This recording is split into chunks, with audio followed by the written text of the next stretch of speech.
Are you ready to take your business to the next level?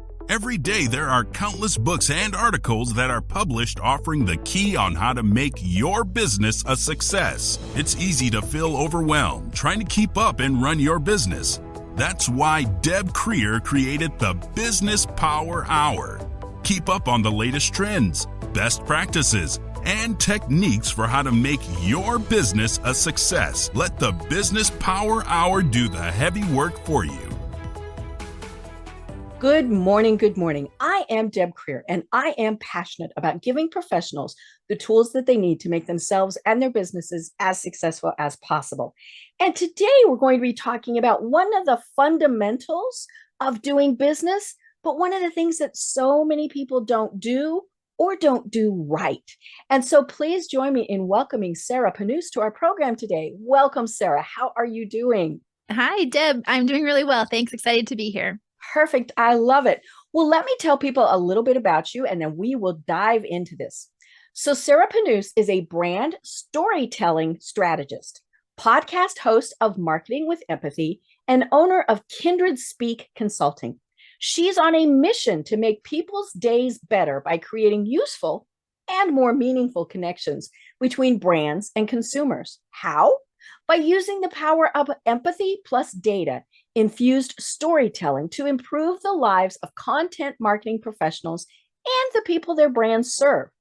Pulling from 20 years experience helping billion-dollar brands drive leading ROI through brand storytelling, she helps content marketers attract top funnel leads that drive bottom funnel results.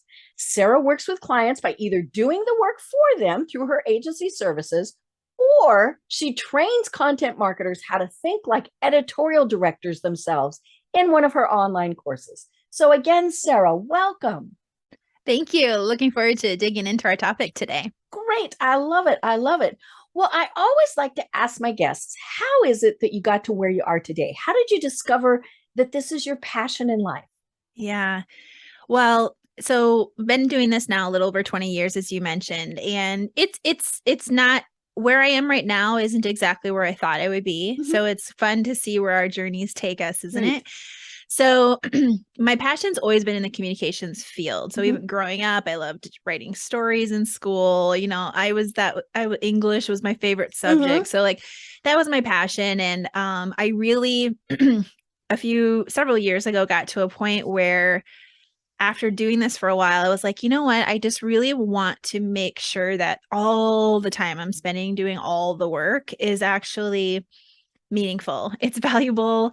It's doing great work for my clients, for my boss, whoever I'm working for at the time. But then also for me, that it was filling my cup personally, and it wasn't taking away like from my family, because I had gone through this like journey over the last 20 years of just working a lot and starting to neglect my kids and my husband because I was working all the time. And so I've kind of gotten to this point now where everything is much more balanced, and I've learned to say no and have better boundaries. And kind of rewinding then, like where it all started is, you know, I'm a small town Minnesota farm girl. I had big city dreams, went to college, got my undergrad, and then I moved to Manhattan. Yikes. And worked, yes. And then I'm telling you, big city dreams. Like I was that girl, like, you know, in this small community. You were Mary Tyler Moore. Yes. And I would like read all these fashion magazines, and I was like, oh, just like the lure of like this other lifestyle that I just didn't know. And so I followed it. And so I got my undergrad in PR and business management. And then I moved to Manhattan, and I went to fashion school at one of the top 2 fashion schools in the country.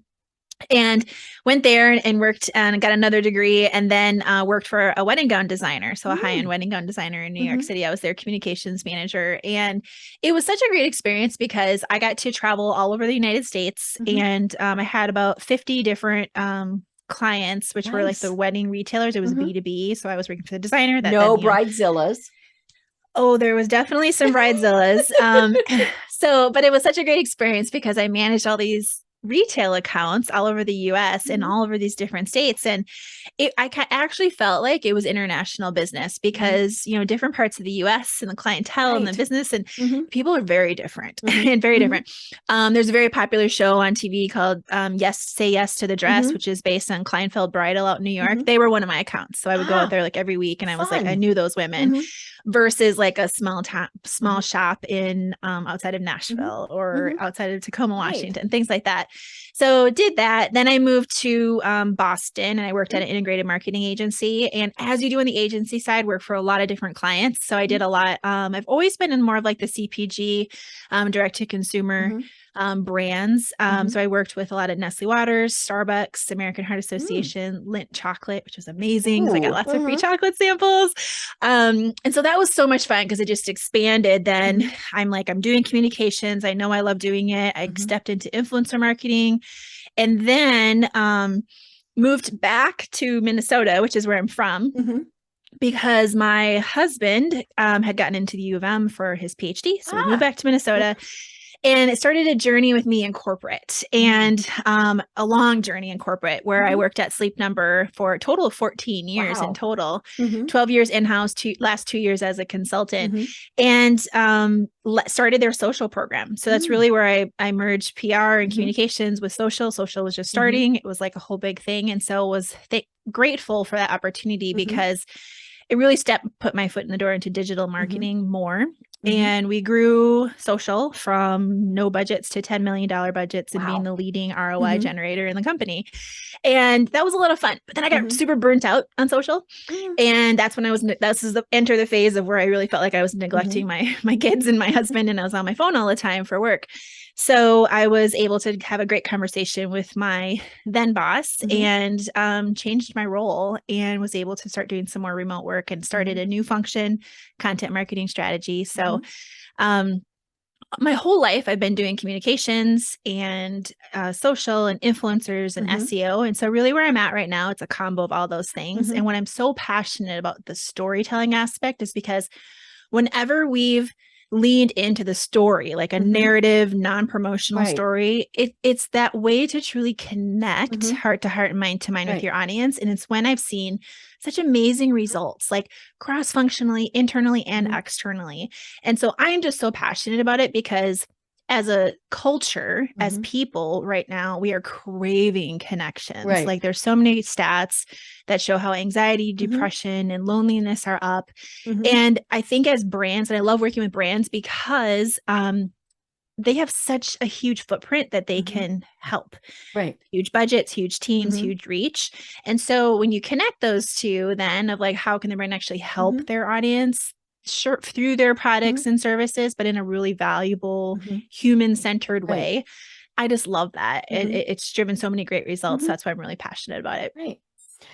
And I love the storytelling aspect because that's, of course, as you said, how we connect with people because they're looking at it, reading it, watching it, whatever, and they go, ooh, that's me. Or that's my friend. I need to remember to tell them. But, all these things, or it really does just tell a good story. For me, one of my favorite companies that tells the story is Budweiser. I mean, we've all grown up with those Clydesdales.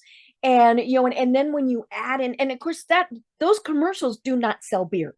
There's, aside from the logo and, a little bit, there's nothing in it that sells beer, but we remember it and we watch it. And, and of course, we've got the whole big thing with, Super Bowl commercials. And that's usually where Budweiser has something that's just fabulous. And then when they brought the puppies in and, all of these various things, it really made you go, oh my gosh, because these commercials are so cool, the company must be pretty cool too.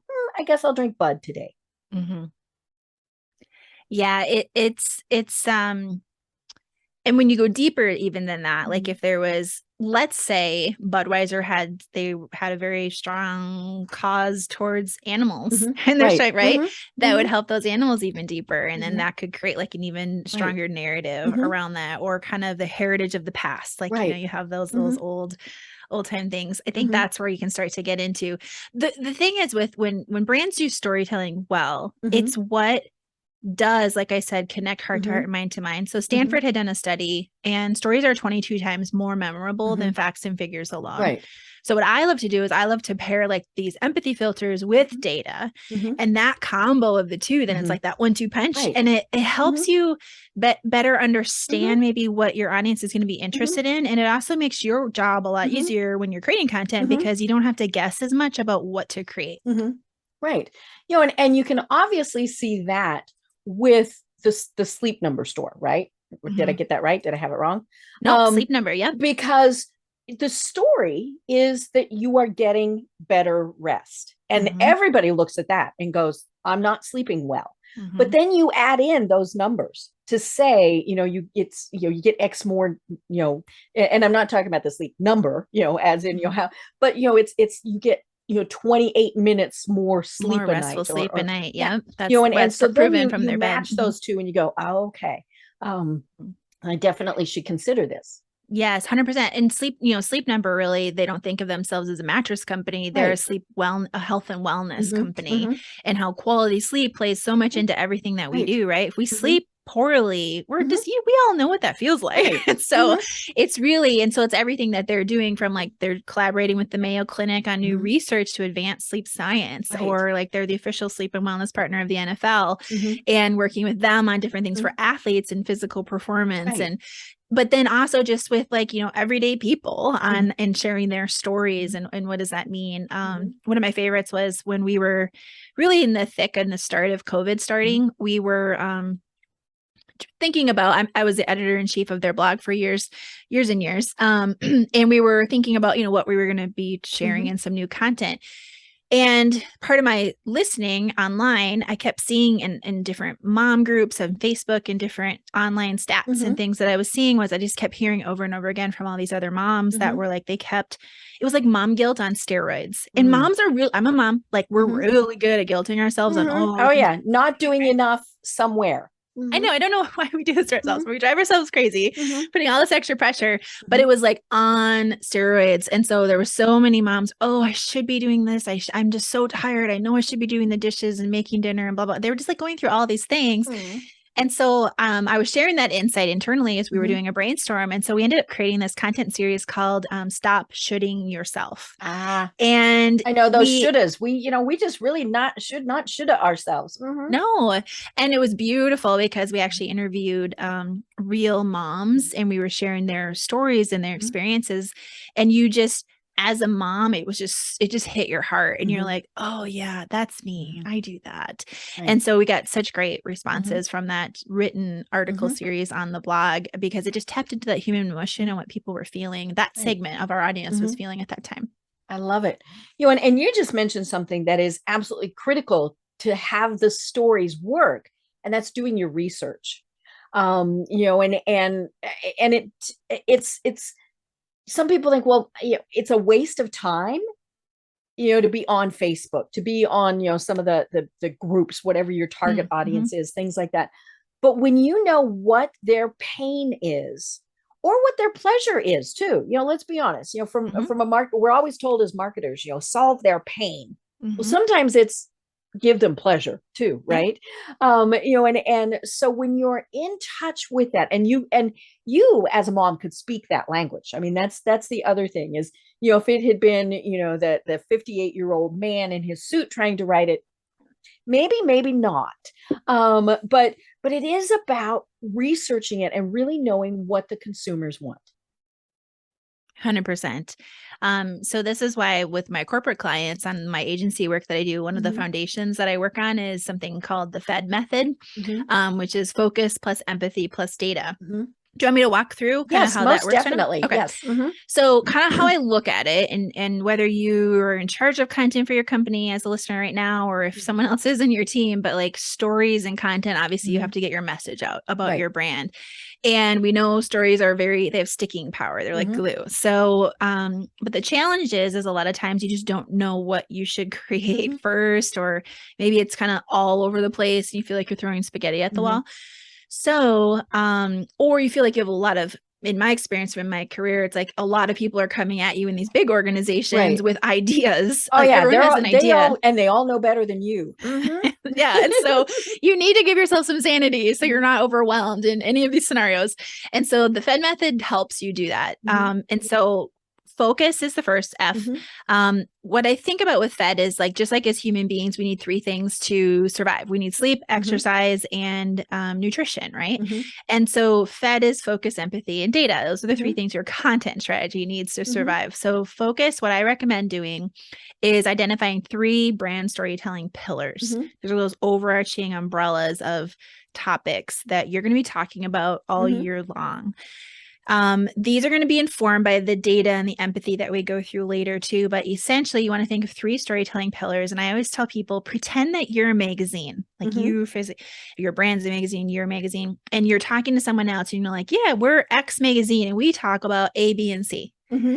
That's what you want to get to with your storytelling, because then once you have those focus topics and you've defined them with a couple sentences about what types of content's going to be under each, suddenly you have a really nice blueprint that gives you focus. And if anybody comes to you with an idea, or you even start thinking of ideas, if it doesn't ladder into one of those 3 pillars, it's not right. Or you need to just tweak the idea until it is right. So my recommendation too is make sure that if you can, make sure that the 3rd pillar is a little bit of a wild card. So what I mean by that and why I say that is that's what makes you, or your brand, your company, because we have everyone has competition. There's a lot of people that do the same things as There's everyone no else. unique ideas anymore. Sorry, folks. No. And so, people buy from people or brands and things they like, know, and trust, right? So the wild card is like kind of your differentiator. So like for me, as an example, in my personal brand with my Kindred Speak company, my first 2 are more on point of like what I do, umbrellas. It's content marketing and creativity. So those are my first 2. And then my wild card is child trafficking. Yeah, I noticed that on your website. Yeah. So I donate a portion of all of my profits to this great nonprofit called International Justice Mission to fund child trafficking rescue missions. It's a cause that's like the number 1 cause that I focus on and that I contribute to, because as a mom, I just can't believe these atrocities happen, to kids and families around the world. So that's like something I talk about within my content mix. It's not the primary thing I'm talking about, but it is like all part of my content mix. And that's something that makes me different, and so if someone resonates with that, they may be more likely to want to like hear me versus someone else. Right. Every company has their own little something different. And so that's a great example of that. They're running their ads talking about how much they donate to national parks and how much they donate to rescue organizations. Yes. Yes. And your wild card doesn't always have to be a charitable thing. It could be something different, like with Sleep Number, when we were developing theirs, the differentiator was sleep science. So in a world of mattresses, no one's really talking about the science aspect, but all of their beds are smart beds with technology, and they're doing all these research projects with Mayo and all the places. So that's something different for them that they can back up with their research and analysis through their products too. So that's what you want to think. So that's focus. So you're going to think of what are my 3 storytelling pillars and define them. Okay. Then you get to empathy. So I've just coined this phrase called empathy filters. And my tip is any piece of content you make, ask yourself, what's the empathy filter? So empathy really, I'm talking about like cognitive empathy, which is trying to understand what someone else is feeling or thinking. You're not being a mind reader. And so not asking that. But empathy filters can help you, again, feel like that feeling or what someone might be thinking. And so there's 4 different types of empathy filters that I've seen most commonly. So I'll walk you guys through them. The first is data informed empathy filters. And this is like, just like it sounds, data. So you have stats on your audience, and let's say, that 46% of them are parents with high school aged kids that live at home. So you're starting to get some insights. You have an empathy of like, okay, parents. You're not talking to them about Tahiti vacations. 100%. Yes. But then you get into like SEO informed empathy filter, and you can get a little bit deeper with search engine optimization and what people are typing into Google, one of my favorite places to look. And those insights might show you, hey, there's a large volume of people who are searching for advice on how to communicate to their teenager. Right. So now you're getting, oh, okay, they need help communicating, and there's some blocks there that we could help with. Then there's human informed SEO, and these are human informed empathy filters, pardon me. And these are like those shared feelings that we can relate to with each other. So like one of my favorites is that I always seem to pick the longest checkout line in the grocery store. I It know. literally just happened to me yesterday.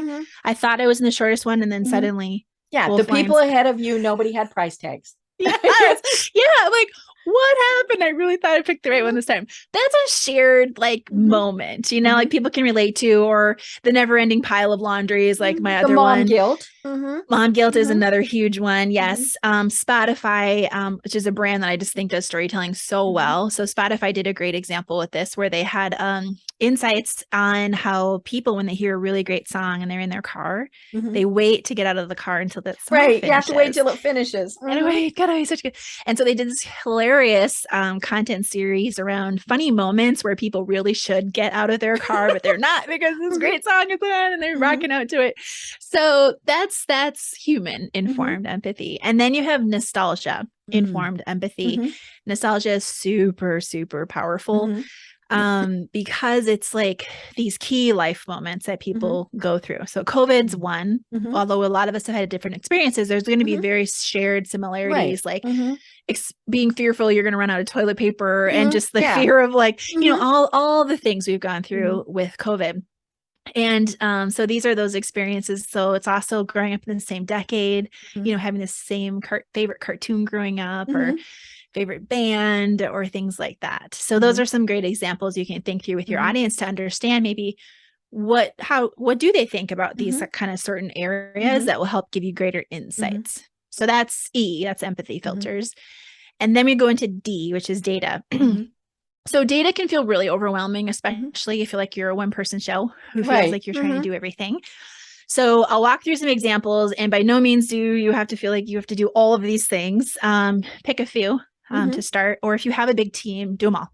So really there's kind of, it's scalable, but while empathy by itself is great, but if you don't really have the data to always back up everything, it could be super subjective or skewed on just where you happen to be looking, right? So it might be a little off. You might not get the full picture. So that's why I like pairing both. So with data, you're just going to do, I say, put your content investigator hat on and look a bunch of different places. Look at least 3 different places. Because again, you don't want skewed information with just one source. You're looking, as you're going through all of this, you're looking for, I look for things that jump out at me. So when I do this for clients, I'm looking at, where's the overlap? Where am I continually seeing like similar things in different places? Because then if you keep seeing it, then ding, ding, ding, that's like something your brand should talk about. So lots of data. So one of my favorite places, like I mentioned already, was SEO. SEO is just great because people are just typing in. It's so unfiltered and it's just pure, and you can get a lot of great insights. There's a lot of really great free SEO tools you can go look at, as well as then talking with like your paid SEO like experts internally, or if you have an agency that you work with. So I like to look at answerthepublic.com. That's one of my favorite SEO free site to look at for terms. So you're going to have your focus pillars, remember, and then you can kind of search for different things under that to give you some insights on what people are searching for. So answerthepublic.com is great. Keywordtool.io is another one. The social channels themselves can give you great insights, like Pinterest, TikTok. Like when you start typing things in, you're starting to see like suggestions. Of things that because prompt. it suggests the things that other people are looking for. Yes, 100%. Google is great too, like literally just Google, because when you're typing like a search in Google, it will suggest to you right below like things similar to what you're typing. That's Google telling you, hey, these are popular searches. So you can get insights from that are like variations on maybe what you were looking for. And then also like when you've hit enter and you're on that first page 1 of Google results, scroll to the very bottom and there's a section called related searches. Right. It's got all the little blocks. Yes, little blocks. And so that'll give you other ideas maybe of how to word something or what to maybe talk about that you haven't been thinking about. So those are all really great free places. And then in addition to SEO, obviously any existing consumer insights that you have are valuable and important. If you have a customer loyalty program, I love those, because if you don't have insights on that group, you can ask them polls, different questions, ask for people to like raise their hand for interviews, to include in your content, or just to kind of gut check topics, this one or that one, because those are people who have already signed up to work and engage with your brand in some way. So you want more of those people. So tap into that group for sure. Your paid media results. So obviously from a paid ad perspective, what's working, what's not. You get great insights there of how to replicate in storytelling further. Your employees and feedback they can give you, website traffic analytics. There's even like, paid third-party sites that you can tap into and buy information from, or just that publish findings every year that you can read and digest if you don't have a lot of budget to buy these insights. So agency partners you're working with, I mean, there's so many different places. So my macro here is, again, find at least 3 of these and look through them. In addition to like social listening, which we mentioned before, of course, but there's just a lot of free information and insights available. You just have to round it up. And then I physically print it out usually. And I like lay it all out on a big table, and I'm highlighting and I'm circling and I'm looking for those crossovers. And again, then suddenly I love it because it gives you so much confidence in what you're going to create. And if you have to pitch an idea to somebody, it gives you so much more confidence that like, this is a really great idea because it's something our audience is interested in that makes sense for us to talk about. Right. And what I love about this is that you are looking for outside information, because so many times we assume we know what people are thinking and buying and doing and all of those things. Sometimes we're right, but many times we're wrong, or we're wrong as to maybe why they are doing it, and so we should never depend just on our own anecdotal guesses, because we might be right. And I think when we're right, it's an accident. It's like, oh, look, I did that. But when you look at that outside data, it takes your bias off, because we all think we've got the greatest product, the greatest service in the world. But if nobody's going to pay money for it, then it's not going to matter, and so you have to figure out all of those other things that are in there besides just, hey, this is the greatest thing since sliced bread. Yeah. 100%. I mean, a great example of that is like when I was working with Sleep Number on a project, we obviously, the bed's amazing. It helps you sleep really well. We knew that. But then online, you see so many questions about sleep, and people are really confused, and how much should I do this, and blah, blah, blah. So we ended up taking all those insights and we created, what if we focus on the daytime when you're awake and like the habits that you're doing that may be sabotaging your sleep at night and you don't even know it. So we created this free sleep wellness program called Sleep 30. It's at sleep30.com. And it's a 30-day program. It's free. We rounded up all the best sleep tips and we tested them out. And then we ultimately put them into this program. And it was such a great way. You don't have to own a Sleep Number bed to do it. It can be anybody. Right. And so that was a great way to kind of tap into what we were hearing, to be able to say, well, Sleep Number, is like the sleep expert, and we have all this expertise. How do we help people sleep better with or without our bed? And it's a great way for existing customers, but then also to attract new people into the brand. Yeah. Because it could be just something as simple as don't eat right before you go to sleep. Yeah. And what time you work exercise. out. 100%. Stress management. I mean, there's so many things that outside of having a great, comfortable bed could still keep you up at night and could just sabotage it, and you don't even know it. So, and that is something, if we hadn't really thought about it through that lens, probably wouldn't have talked about it. We would have focused on the nighttime aspect and your bedtime and of course, your sales people are, and I put that in my little air quotes, right? They're saying, that doesn't help us sell anything, because, but it does, that's the thing, is it really does help, because you set yourself up as the expert, the trusted expert, because you weren't trying to sell them a bed by saying, hey, have you thought about not exercising, all of those things. And, and because we want to, you mentioned it, we buy from people we know, like, and trust, and trust means they've given us good information, and so, those tips are phenomenal, whether you buy from us or not. Yes. And that's the power of storytelling, Deb. And that's why I get so passionate about it, because it's really easy to ask somebody to engage or share with a piece of really valuable content. Right. It's hard to hit them over the head every day with a promotion and a sale and refer this or buy that. Yeah. That's really hard. Mhm. But like people, if you get value, heck yeah, they're going to want to keep Right. opening your emails. Sure, they're going to want to subscribe to your blog. Yeah, they're going to want to, Right. engage with you on social and share your videos. And, it's part of that loyalty and advocacy and that trust over time. Right. And it's just a lot easier way to Right. do it. Oh, yeah, because that old word of mouth is the the best advertising thing out Yeah. there. I can see an ad for a product 20 times and go, yeah, yeah. But when a friend and with the capital F, somebody on Facebook who I may or may not really know, when they say, "Oh, hey, this is great," I'm like, "Okay, let's do it." I might not know them from Adam, but because I knew them on Facebook, that immediately moves them up in that pillar of trust. Yeah. And it's such a cool way to engage people in your content too. Just kind of take that a step further is, how do you think about your audience? And my big thing when you're humanizing brand is, so now we have focus, we have empathy filters, we have data, it's giving you these insights. But then when you actually go to create the content, include real people, include quotes from real people, include real experiences, something that will relate to that scenario. To a point you said earlier, Deb, which was you want to help your audience see themselves in the story, or if they can't see themselves in the story because the topic just isn't something they've experienced, they could at least like empathize and relate to it.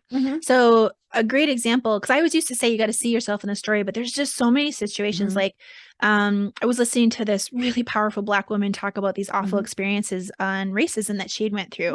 I couldn't relate to that as a white female myself, but I had tons of empathy for like her and what she felt like, just being discriminated against or feeling less than. That was what I connected with, was like, I've had moments where I've felt less than, where someone made me feel less than. It wasn't tied to racism, but like I could relate to that. And like, so I think that's the thing. You're just looking for some kind of like that thread that people can relate to in some way. Right.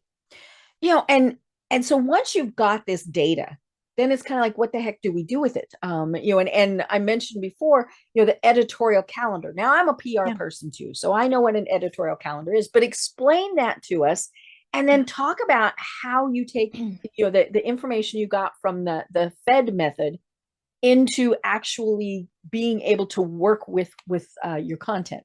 Yeah. So then once you have the Fed method, I'll outline what I would say is, within your organization, make sure you're getting buy-off on it and alignment, because then everyone's aligned to the blueprint. And there's this no person pushback. or this department, they're all saying the same thing, whether it's sales, marketing, website, mail whoever room. you're like, and whoever your like main content partners are too. If you have a lot of other teams or places that are using content or are going to expect content from you, make sure they're all aligned. Like, these are our editorial pillars. Like, these are the things storytelling wise we're going to be focused on, and this is what the insights show, because that'll go a long way. Because then if someone ever pushes back, then later you can say, remember, this was these are our focus areas for the year. And our CEO said you will do this. I mean, that gives you so much empowerment to be able to push back and say no on those situations. So once you have all of that and you have the alignment, then 100% you want to create a shared editorial calendar so that others within your organization can also see it and plan against it and be aligned and feed into it.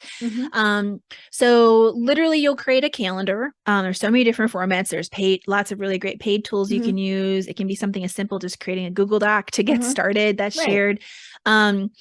The biggest thing is just getting it down and sharing it so that information is there and it's not just living in a silo. Because if nobody else knows that you're creating the content and that it exists, it will not get shared. You will not get credit for it. There will not be like hurrah accolades of this is amazing, and there just won't be the great results, which ends up that like that's how their budgets don't grow and their teams don't grow because they're not merchandise, they're not doing internal PR for themselves. They don't see the value. They're like, oh, I don't know, she's doing something over there, I'm not really sure what it is. So you create this calendar, and then literally what I like to do then is, from those pillars and those insights from the Fed method, is then I start to map out editorially like themes for each month. You can have themes for every couple of months, every quarter, if you feel like you have enough content to last that long too. I mean, there's no hard rule here. I just find that monthly kind of gives a nice cadence. So that's what I do then is I kind of identify monthly themes with descriptions backed up by the empathy filter and the data points that make sense. Like, hey, this is why this should be like our focus for this month. And then that really kind of outlines in the whole year. And then what happens is those themes and things are going to be what's new and pulsing into your calendar throughout the month, each month throughout the year. And then there's always going to be some evergreen stuff that doesn't fit. And that's okay. Like totally fine. There's going to be like some evergreen stuff that a company maybe has going on that you want to talk about. Fine. That's fine. It's not saying you're going to say, no, I can't talk about anything else, but it helps you map that out. So that's like tactically how I start doing that. And again, those monthly editorial themes and why get alignment from your key decision makers and content allies and partners there too. So again, and because you're asking them too for feedback. What are your business objectives? What's important to you? And as you kind of think about this all strategically, you're creating great storytelling content that your audience is going to care about, but then also that your channels all need. So that's the win-win, because then everyone's going to be excited and they're going to want more of it, and they're going to scale it, and it's going to get better results. And then you get, like I said, it's just like a nice get the growth. pats on the back. Right. And it makes it easier when we know, here's what we're doing for this month. Here's what we're doing for this month. And you can even be thinking, okay, so in December, we're going to do such and such. So I'm going to think about something like that now, but a great example might be, mattresses. So in August, you're going to talk about how everybody's sleep schedule gets screwed up because we were on summer vacation and now we're on school. And so how do you get your kids and yourself back into that schedule? And as you said, sometimes you have to do current events. So, all of a sudden COVID, so how do you deal with that where you've got, you have 2 kids, you've got your husband, you've got, all these things that are now home. How do you deal with all of that? And what tips can you provide? And it's like I said, it's just an easy way, to focus what it is that you're thinking about for the month, as opposed to, or quarter, whatever, as opposed to, oh my God, what are we going to write about today? Yes, 100%. And with December coming up, the tip I would say is December is a great time for year in review. That's like a great, like overarching theme for the month, because then what you can do, repurpose all your top performing content from the year to like share it again and package it up in different ways. It could be like the top 10 X stories of blank, or these influencer partners said this in like a new mashup. Like it's a great way to repurpose existing content without having to like think of everything again from scratch. Because here's the thing, like we know this, but I think we have to remind ourselves this, and other people probably in our companies, is that just because you shared it once doesn't mean somebody's seeing it. You need to share this stuff multiple times in different places, in different ways and iterations. I love repurposing content for that reason, and just packaging it up in different ways for different channels. Well, and let's be honest, people aren't going to remember that they already saw it, especially if it's something that, say, you're doing on an annual basis, like, the sleep tips for going back to school. They're not going to remember that they saw it last August, or they might think, oh, wait a minute, there were some good tips in there. Maybe I better read this again. And so the important thing is that we're not reinventing the wheel over and over and over again. Yeah.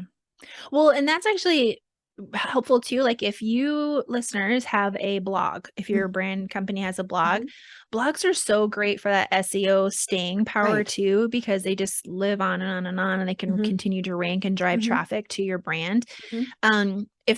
So I always love to write blog content, so it's written in an evergreen way, meaning if it's daylight savings time one year, I'm not going to put the year. I'm going to write an article that's like broad that you can keep going to year after year. So be thinking about that with your content too, because it's actually every once in a while there's like some big thing that's very seasonal, and it's very like specific to like that year, that month, that day kind of a thing that you want to remember. But otherwise, try to think of the blog, like written content, as evergreen, because to your point, then you can keep using it, and you can keep getting that Google juice out of it to keep attracting people to your site. Well, and this podcast is another great example of that. I always tell my guests, or try to, that it is evergreen, so don't say, hey, tomorrow we're going to have this special, because people are going to be listening, far in the future. And, I look at my data, I look at my stats, and still one of the most popular programs, and this was done, oh my gosh, maybe 5 years ago, if not more, online bullying.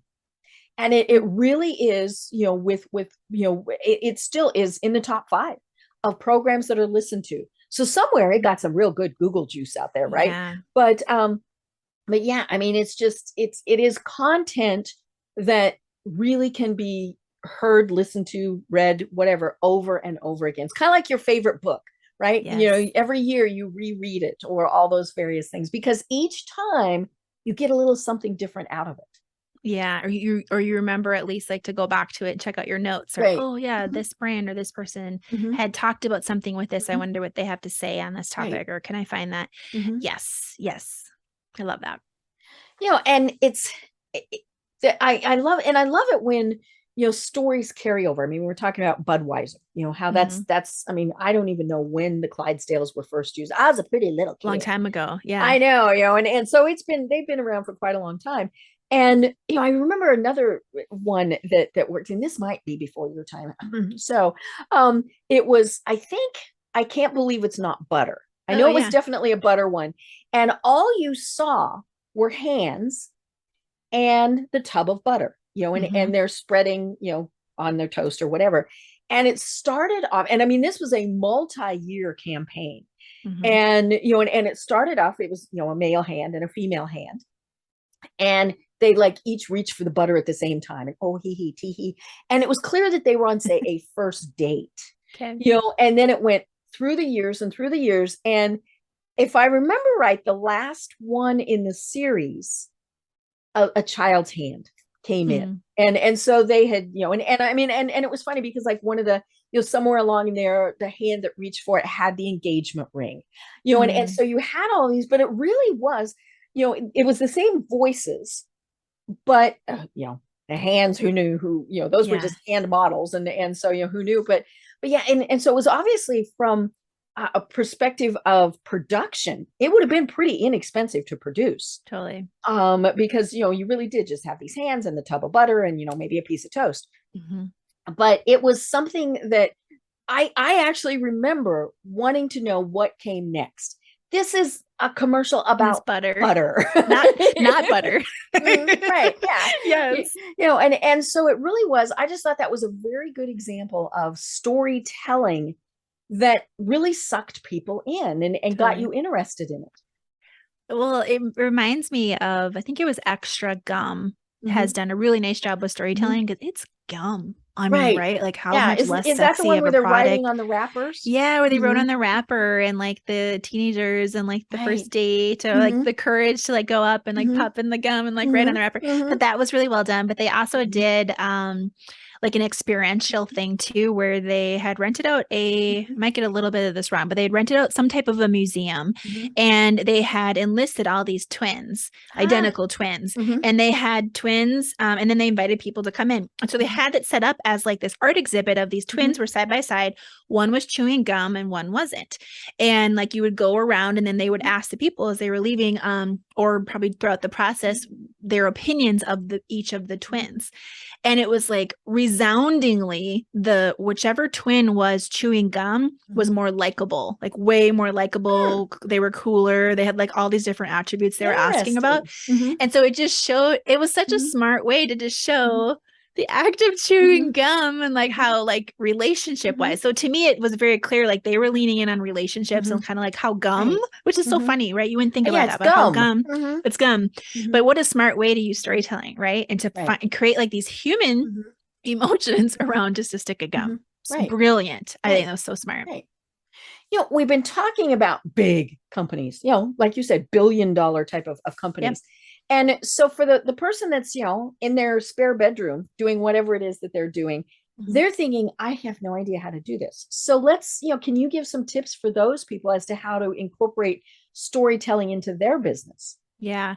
Well, I would say, the tips I gave do apply They're to any size universal. of a Mhm. business, right? So I would say go through and have yourself do the Mhm. exercise of the FED method, FED. Mhm. If you need help, I also have an online course that goes really detailed, and it Mhm. has a PowerPoint literally, Cool. and I walk you through, and Mhm. at the end of doing it, you can Mhm. just create your own. It's called Brand Mhm. Storytelling Blueprint. Mhm. Um, But like walk through that, like dedicate some time and don't push it off, because you need the thinking time to just do it. But I'm telling you, it's going to give you so much more focus in what you're doing.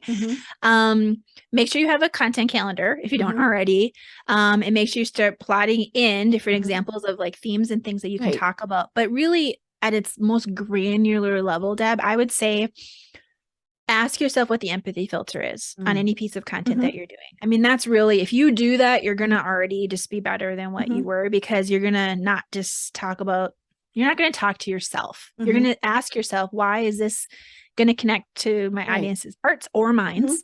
And tweak it until it does. Like that's tactically something very simple that we can all ask ourselves.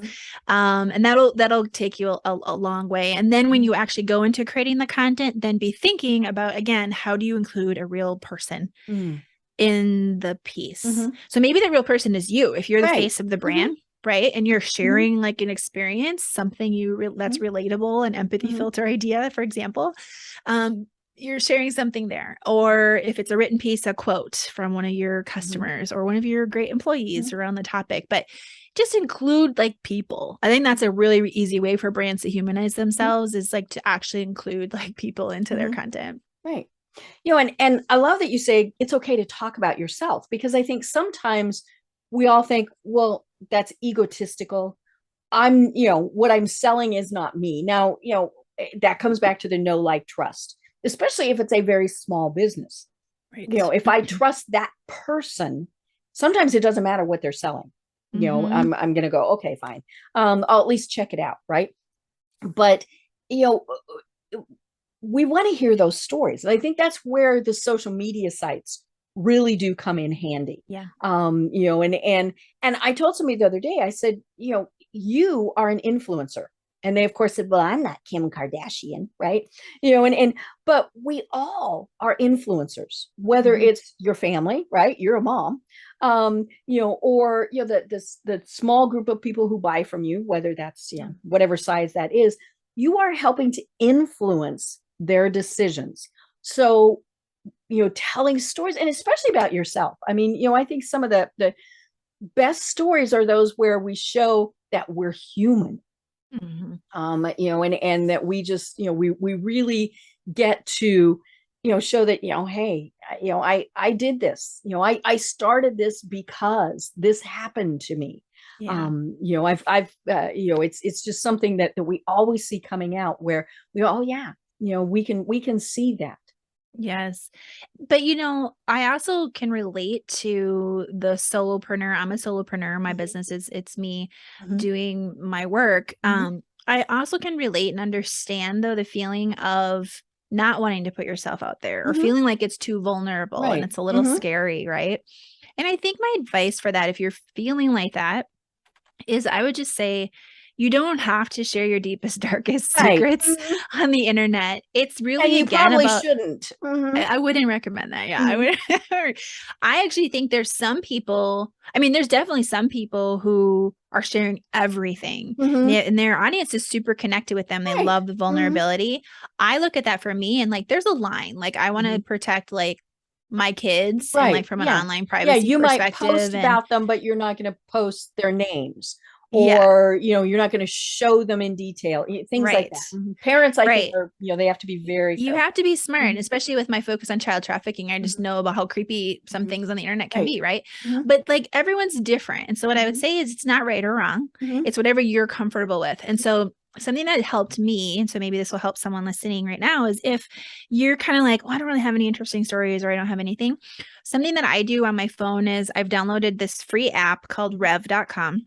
And it's a transcription site. I use it a lot, but whenever I'm out and about anywhere in the house or out and an idea comes to me, or I've just gone through an experience like you're at the stuck in the long grocery line. Yes, exactly. I pick up my phone and there's a little record button and I just record my thing and I hit save and I just keep it there. I don't even transcribe anything right away. So I just save all these thoughts, all these moments. so that later I will do like a mass download transcription. It doesn't take long because they're all short little things. But then I have like this repository of suddenly I have this library of ideas that you can go to. And you're like, oh yeah, because generally what happens when I wasn't doing that, I'd be like, oh yeah, what was that thing the other day that I was thinking? I've totally lost it and I've forgotten it. Right. So Yeah, this because has really squirrel. helped me, right? It is. And so that's really helped me like start to realize, oh yeah, I do have all these. I was bowling with the kids and I had this great thought and I was like, hold on, I gotta like record this. And I did. I told the kids before I went and did my throw. But that helps you actually just be more aware and start to stop and think, oh, okay, yeah, this is a thought. I have no idea if I'll use it, but I'm going to record it right now just so I have it saved. Yeah. Yeah. Because, it's funny. And, on influencers, I mean, I look at some of those folks, especially the very high level paid influencers. Anybody who thinks that they talk about that stuff for free, no, they don't. They are paid to do it. But I can't associate with them. I mean, when they're talking about the fact that they use whatever cosmetic, I'm like, no, you make $1 bazillion a year. You do not go to the local Walgreens and buy your beauty product. But if it's, somebody that I truly know, or at least feel like I'm similar to, when they talk about it, then you can understand. I mean, moms, I mean, that's another great example. The celebrity mom who has a cook and nannies and all of those things, when she talks about being overwhelmed, you're like, yeah, right, whatever. When somebody who could be your neighbor talks about it, then you pay attention. Definitely. I've done a lot of influencer marketing work in my career. And that's one of the big things. And I've done several episodes on my Marketing with Empathy podcast about this too, is there's a lot of different types of influencers. A lot of people go to thinking about social and the big names and things. But anyone who can influence someone else's decision is an influencer. So I 100% agree with you, Deb, that we are all influencers because different people trust us or come to us for different things. And there's so many different types of influence. Your employee base can be great influencers. Your customers are amazing influencers. And I've worked with big million-dollar names too. And I'm actually kind of over it too, to be honest. Yeah.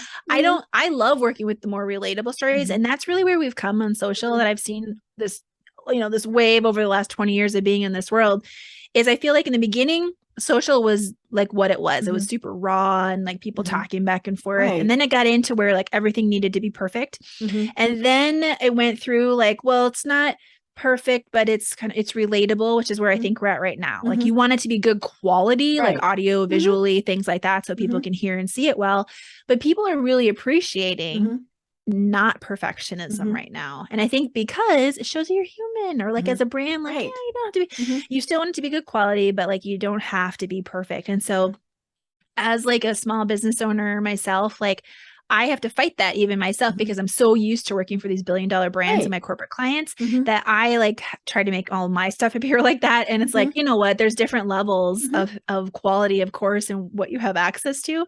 But the biggest thing is showing up and just sharing, because that's what people are going to connect to you or your people and your employees in some way. Like there needs to be that connection. But I agree with you on the influencer piece 100%. Like we all have influence. And so as companies, you have to be smart about who you're picking to partner with. And my big just takeaway there would be don't think about influencers only as social. There's a lot of other types of influencers.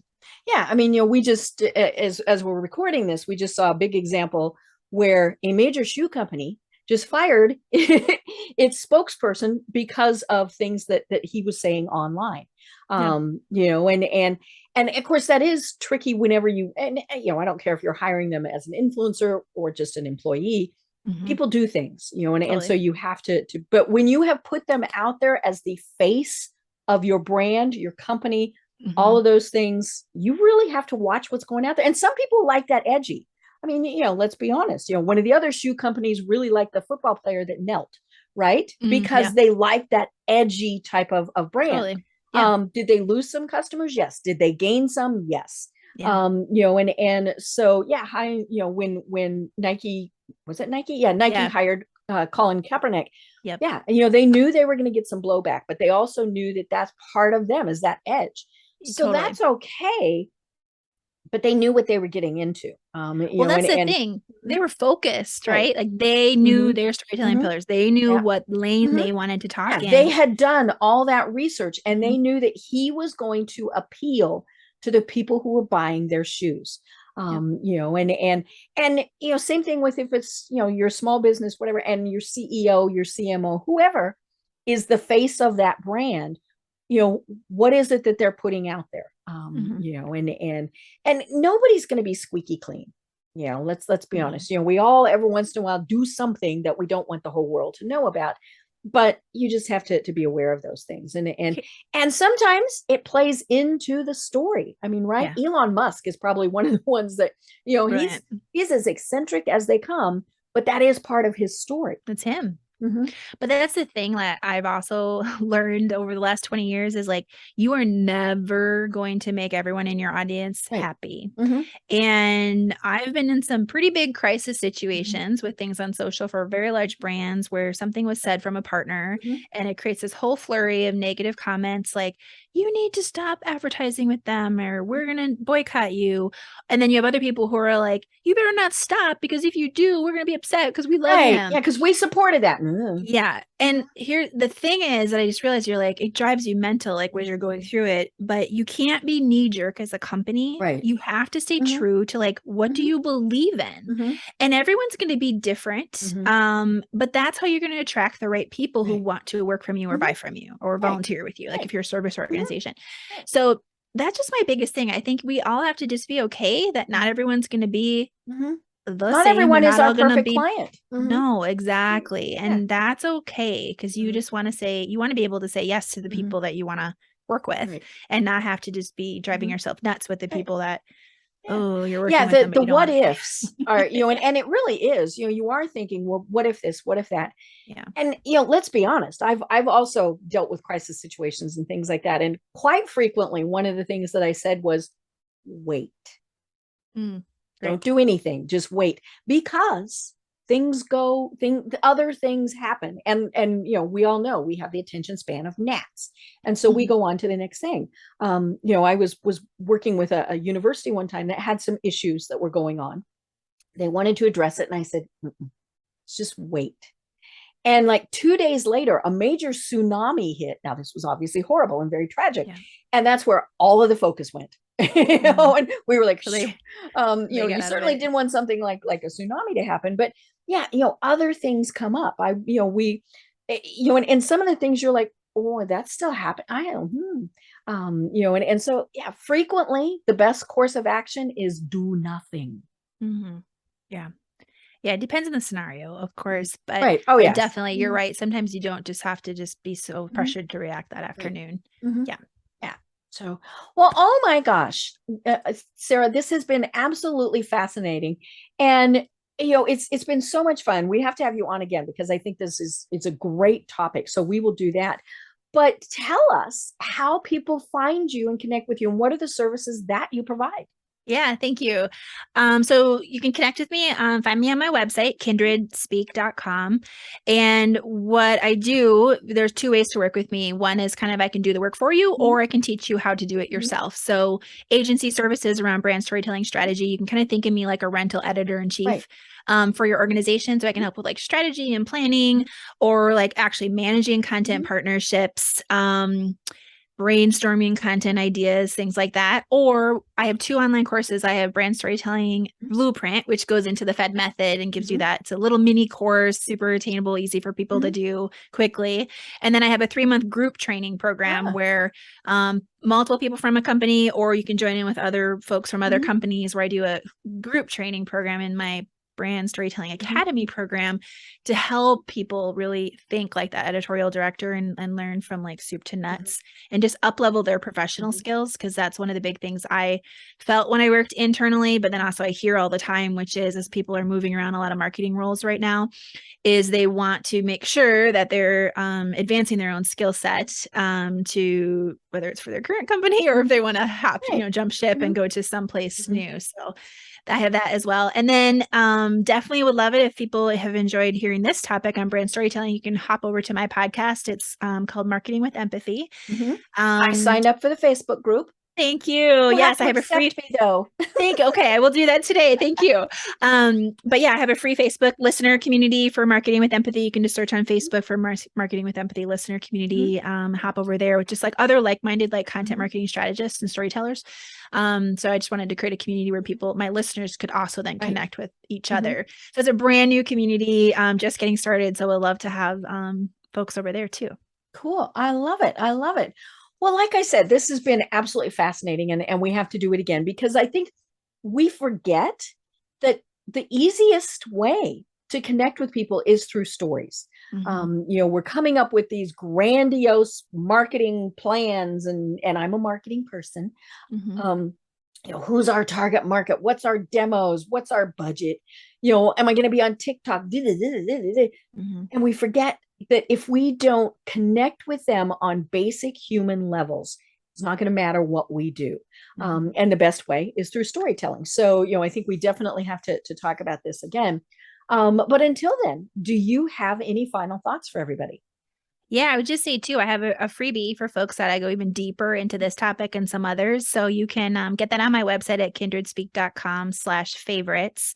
And it's called 3 Ways to Improve Your Content Strategy This Year. So I talk about how to humanize your brand, what we talked about today, but then I also get into how to repurpose your content so you work smarter, not harder. Big fan of that one. And then also how you kind of create this team of content allies to help you grow your budgets and your performance and your results, and using a lot of the tactics and things that I've just learned over the last 20 years growing storytelling into leading ROI generators for companies. So that'd be the last leave. And so I love it. If people are interested, they can sign up for that too. I love it. And also I want to mention, go to the website, kindredspeak.com. There is a link there for rescue, how you can help with child trafficking. So even if this isn't anything that you're thinking, hey, I want to do, that's still a great thing to check out. And again, it's a great example of how companies can humanize themselves and how people can connect with you. But obviously very, very important information. And so I encourage everybody to go there too. Thank you so much for mentioning that. Definitely. The link to that is if you are interested and you want to donate, it's the link where you could donate directly, and even $5, $20. Like you can just pool all the money together. $5 from a bunch of people adds up. Exactly. So like it's just a way to kind of pull it all together, and 100% of it goes right to iJam. So thanks for mentioning that. Perfect. I love it. Well, as I said, we will have you on again. But until then, I'm Deb Creer. I've been having an absolutely delightful conversation with Sarah Panus of Kindred Speak. And until next time, everyone have a great day. Tune in for our next program for even more trends, best practices, and techniques for how to make your business a success. The Business Power Hour, hosted by Deb Creer, is proud to be part of the C-Suite Network.